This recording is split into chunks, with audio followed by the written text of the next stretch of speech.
بارك عليه وعلى آله. اللهم صل على محمد. Assalamualaikum warahmatullahi ta'ala wabarakatuh. Bismillahirrahmanirrahim. Alhamdulillahi rabbil alamin. Wabihi nasta'in ala umuri dunya waddin. Thumma salatu wassalamu ala imamil anbiya'i wal mursalin.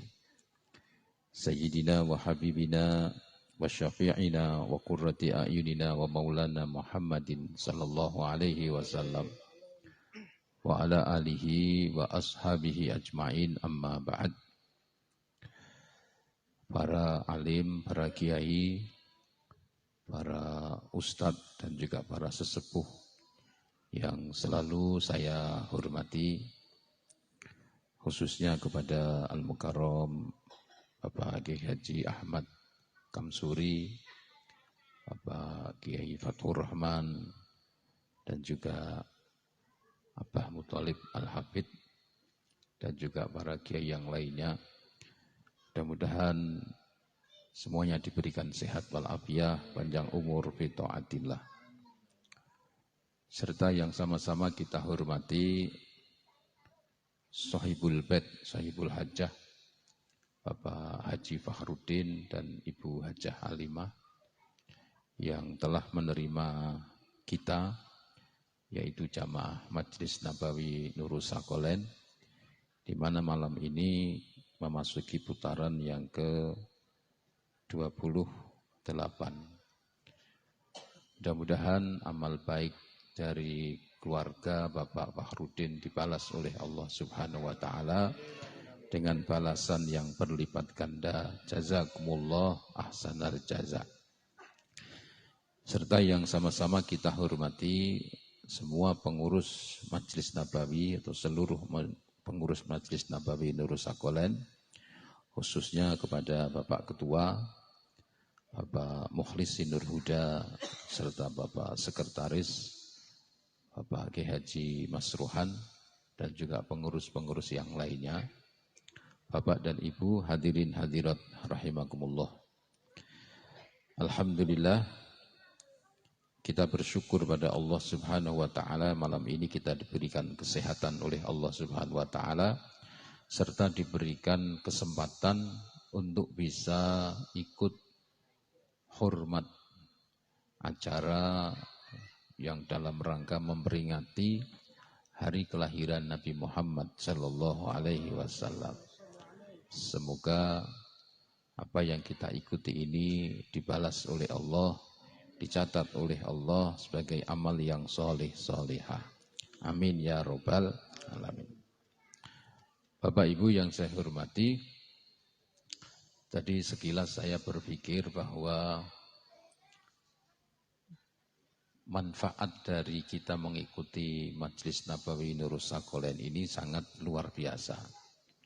Banyak sekali keutamaan-keutamaan, baik kita mendapatkan fadilah silaturahim, kita mempererat tali persahabatan antar keluarga besar Majelis Nabawi Nurul Saqalain.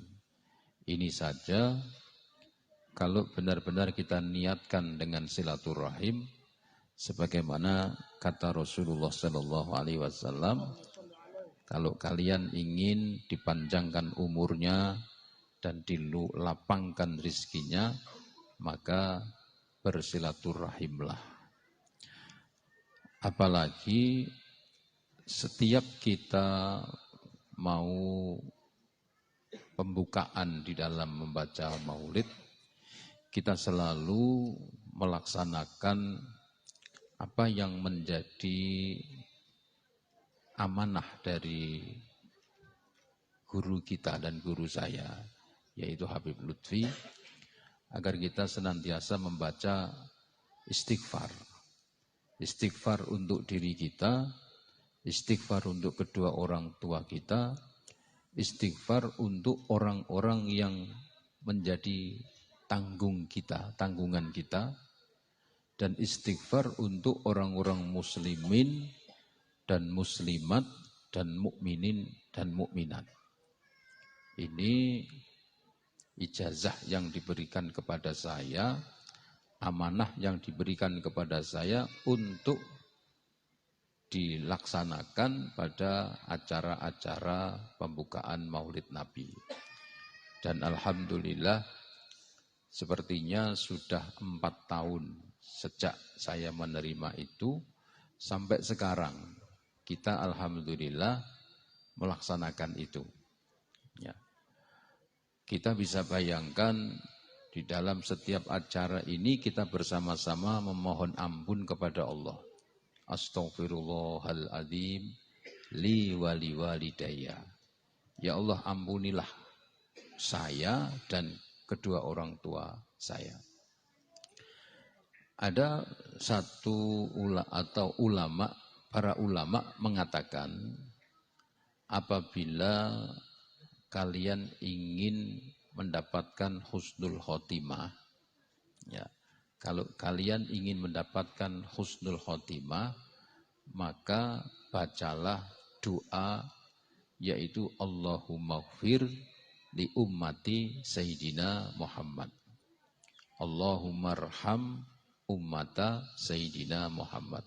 Yang artinya apa? Artinya orang-orang yang senantiasa mendoakan orang lain, maka dia dicintai oleh Allah Subhanahu wa ta'ala. Jadi kalau semua umat Islam ini saling mendoakan, maka dia berhak mendapatkan husnul khotimah. Nah alhamdulillah kita sudah ikhtiar. Dan insyaallah nanti kalau kita dipanggil oleh Allah Subhanahu wa ta'ala dalam keadaan husnul khotimah. Husnul khotimah ini hal yang terpenting dalam kehidupan umat manusia untuk menyongsong masuk ke dalam surga. Karena penentuannya itu ada di dalam akhir hayatnya. Jadi kalau orang itu husnul khotimah, ketika dia dipanggil oleh Allah Subhanahu wa ta'ala dalam keadaan berzikir, dalam keadaan menyebut Allah, dalam keadaan beribadah kepada Allah, maka sudah pasti dia wajib masuk ke dalam surga. Nah, ini upaya-upaya yang kita lakukan ini banyak kita dapatkan di dalam Majlis Nabawi Nurus Sakolen. Jadi kita memintakan ampun untuk diri kita dan kedua orang tua kita, baik yang masih hidup ataupun yang sudah meninggal. Kita memintakan ampun untuk semua umat Islam, baik yang masih hidup ataupun yang sudah meninggal. Dan kita memintakan ampun kepada orang-orang yang menjadi tanggungan kita, yang menjadi kewajiban kita. Siapa? Istri kita, anak-anak kita, atau saudara-saudara yang menjadi tanggungan kita. Maka kita mintakan ampun kepada Allah, supaya nanti bersama-sama kita masuk surganya Allah Subhanahu wa ta'ala dengan disambut senyuman oleh Nabi kita Muhammad sallallahu alaihi wasallam. Karena Nabi itu betapa semangatnya untuk mengajarkan kepada umatnya ini supaya semuanya masuk ke dalam surga. Begitu. Sehingga sholawatan yang kita baca ini termasuk bisa menggembirakan, menyenangkan Nabi Muhammad sallallahu alaihi wasallam. Ya. Jadi alhamdulillah kita bersyukur pada Allah Subhanahu wa taala, tinggal kita menata niat kita agar kita tetap istiqomah karena perjalanan safari ini baru separuh lebih sedikit. Jadi insya Allah kita sampai 51 malam dan kita siap kobarkan semangat demi cinta kepada Nabi Muhammad sallallahu alaihi wasallam. Sebagaimana tema pada tahun ini adalah mengarungi samudra cinta Al-Mustafa. Ya, mengarungi samudra itu tidak enteng, tapi berat. Setiap malam ya dimulai dari mendung, hujan, tapi kita terus semangat untuk tetap hadir. Dan saya yakin jenengan pasti lelah, termasuk saya, begitu ya. Capek, ngantuk, tapi tetap kita semangat demi untuk meraih cintanya Al-Mustafa. Amin ya Rabbal Alamin. Al-Fatihah.